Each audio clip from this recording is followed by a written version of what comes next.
بسم اللہ الرحمن الرحیم ان المتقین فی ظلال وعیون وفواکہ مما یشتہون کلوا واشربوا ہنیئا بما کنتم تعملون انا کذالک نجزی المحسنین ویل یومئذ للمکذبین۔ اللہ سے ڈرنے والے یقیناً سایوں اور چشموں میں ہوں گے اور اپنے من پسند میووں میں۔ جو اعمال تم انجام دیا کرتے تھے ان کے بدلے میں خوشگواری اور بغیر کسی روک ٹوک کے کھاؤ اور پیو۔ کوئی شک نہیں کہ اچھے کام کرنے والوں کو ہم اسی طرح جزا دیتے ہیں۔ اس دن جھٹلانے والوں کے لیے ہلاکت ہوگی۔ کہ اگر اپنی قدر و قیمت بنانا چاہتے ہو معاشرے میں تو اپنے کاموں میں بہتری لاؤ، کاموں کو اچھی طرح سمجھو، اچھی طرح انجام دو، وہی تمہاری قدر و قیمت کا تعین کرے گا۔ قیمت کل امرئ، ہر شخص کی جو قیمت ہے وہ اس کا معیار کیا ہے؟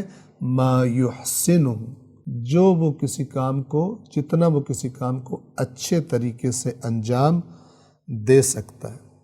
تو انشاءاللہ حسن، حسن اور پھر احسان کا معنی واضح ہے۔ اب انشاءاللہ لفظ محسن کا معنی بھی مکمل طور پر ذہنوں میں واضح ہو جائے گا۔ محسن کسے کہتے ہیں؟ جو بہترین اچھے کام کرے، چاہے دوسروں کے لیے، دوسروں کے ساتھ نیکی کرے، چاہے اپنے کاموں کے بارے میں اس کے کاموں کے اندر حسن پایا جاتا ہو، توازن اور تناسب پایا جاتا ہو، بیلنس پایا جاتا ہو۔ اب آئیے دوبارہ ہم واپس آتے ہیں سورۃ المرسلات کی آیت نمبر 44 کی طرف، جس پر ہم بات کر رہے تھے۔ کیا فرمایا تھا؟ اِنَّا كَذَلِكَ نَجْزِي الْمُحْسِنِينَ، کوئی شک نہیں کہ اچھے کام کرنے والوں کو ہم اسی طرح جزا دیتے ہیں۔ المحسنین کا ہم نے ترجمہ کیا کیا تھا؟ اچھے کام کرنے والے، لیکن جو وضاحت ہم نے آپ کی خدمت میں عرض کی، اب المحسنین کا جو معنی ہے وہ انشاءاللہ آپ کے ذہنوں میں واضح۔ محسنین یعنی احسان کرنے والے، یعنی اچھے کام کرنے والے، یعنی اچھے طریقے سے کام کرنے والے، چاہے ان کی اپنی ذات سے مربوط ہو، ان کی اپنی سیرت اور کردار ہو، ان کے اپنے اعمال ہو، اپنا کاروبار ہو، اپنی نوکری ہو، اپنی پڑھائی ہو، اپنی ذمہ داری ہو، اور چاہے کسی دوسرے کے ساتھ نیکی اور احسان اور اچھائی کرنا ہو۔ ہم محسنین کو اسی طرح جزا دیتے ہیں۔ کن کے بارے میں کہا جا رہا ہے؟